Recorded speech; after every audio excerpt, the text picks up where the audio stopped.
Pasca penangkapan MAH yang diduga sebagai hacker Biorka, suasana rumah di Kecamatan Dagangan, Kabupaten Madiun, Jawa Timur nampak sepi. Ibu kandung dari MAH mengaku kaget saat anaknya yang sehari-hari berdagang es ditangkap polisi.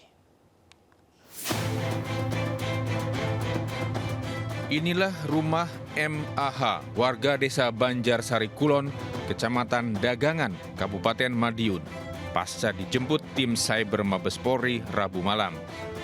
Pemuda usia 21 tahun ini ditangkap karena diduga terlibat dalam jaringan peretas dan menjadi hacker Biorka yang membocorkan data sejumlah pejabat negara. Sementara itu, ibu kandung MAH kaget saat anak keduanya yang berprofesi sebagai pedagang es ini ditangkap polisi. Keluarga tak percaya jika MAH yang hanya lulusan madrasah aliyah dituduh sebagai seorang peretas dengan akun anonim Biorka. Sang ibu menegaskan bahwa anaknya tidak memiliki perlengkapan komputer atau barang elektronik lainnya selain handphone yang dipakai sehari-hari. Kaget, saya tidak tahu, aku pun tidak pernah bicara loh. Kalau saya tidak kayak tertutup lah, tidak mau merepotkan orang tua.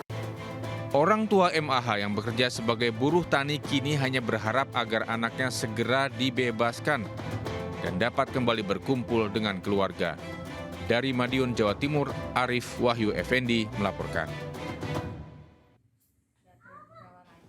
Kita lanjutkan berbincang malam hari ini ketika penjual es jadi tersangka Biorka, dan melengkapi dialog sudah bergabung bersama kami Kris Taufik, Kepala Bidang Hukum Internal DPP Partai Perindo. Selamat malam, Pak Kris.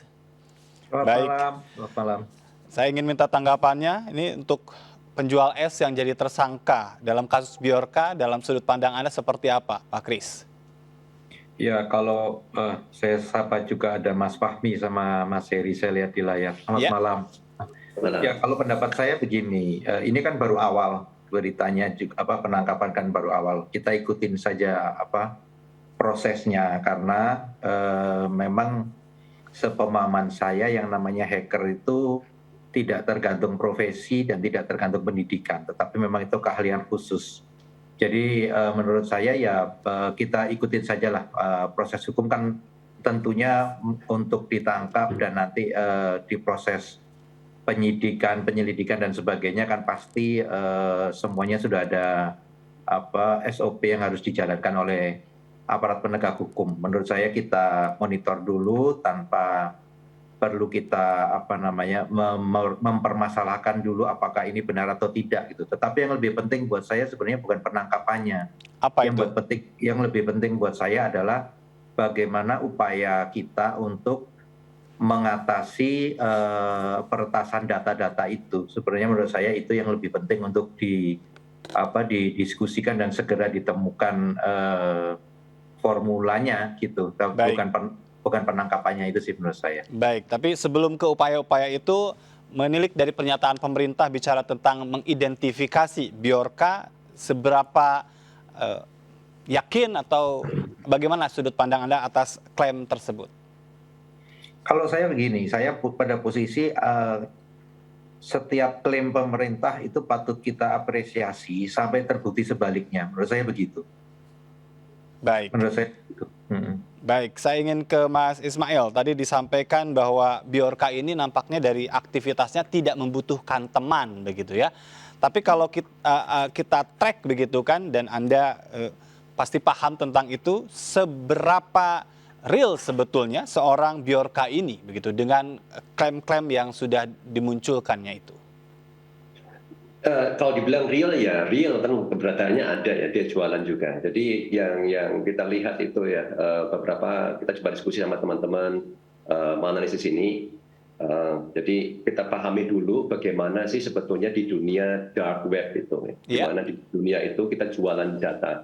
Ada namanya hacker, ya. Dia menemukan data, mencoba mencari kelemahan, kemudian ngambil datanya, akan mencuri datanya gitu, dihack. Kemudian ada yang bagian menjual data juga gitu.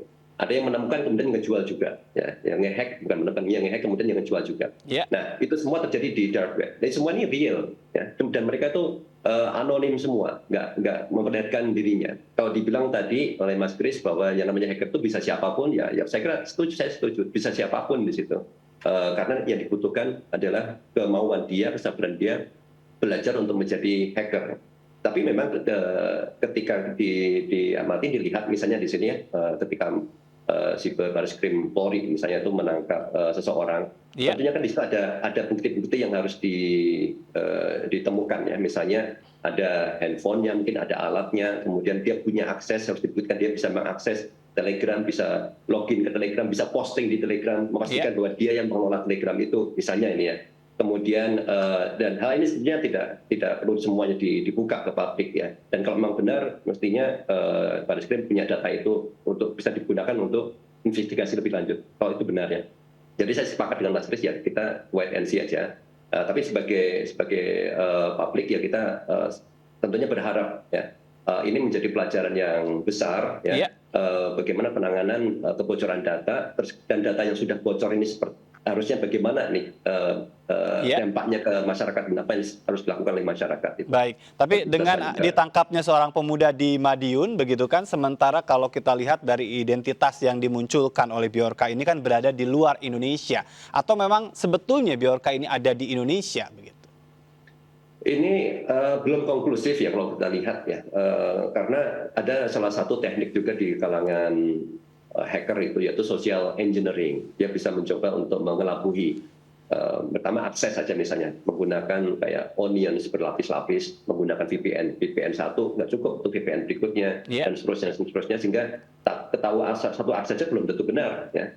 Itu dari satu sisi. Kemudian dari secara social engineering dia mencoba untuk menggunakan cerita, misalnya cerita bahwa dia dibesarkan oleh orang exile kan. Supaya apa? Timbul mungkin pikiran dari penegak hukum, oh dia ini ada di Warsawa, ada di luar. Tapi belum tentu juga, bisa jadi dia di Indonesia. Dia menggunakan bahasa seolah bahasa orang Indonesia berbahasa Inggris. Baik. Ya, seperti itu. Jadi ada banyak jejak-jejak yang kita belum bisa pastikan ini ada di mana. Kebanyakan yang merasa ini sepertinya orang ada di Indonesia, gitu, orang Indonesia juga ya. Baik, saya ingin ke Mas Heri kemudian. Tadi ada pernyataan disampaikan oleh orang tua yang sekarang sudah ditetapkan sebagai tersangka anaknya, di mana ada hal-hal yang menjadi tanda tanya begitu kan. Sebetulnya dalam konteks penangkapan seseorang, perlukah ada hal yang memang dibuka juga untuk keluarga? Iya, kadang kita terbentur dengan masalah kepentingan penyidikannya. Tapi saya rasa di batas-batas tertentu memang karena ini berkaitan dengan perlindungan dan penghormatan HAM sekali lagi. Karena bicara tentang penyidikan, kemudian kalau dilanjutkan dengan upaya paksa seperti penangkapan dan penahanan, kan berarti ada kemerdekaan seseorang yang dirampas di sana.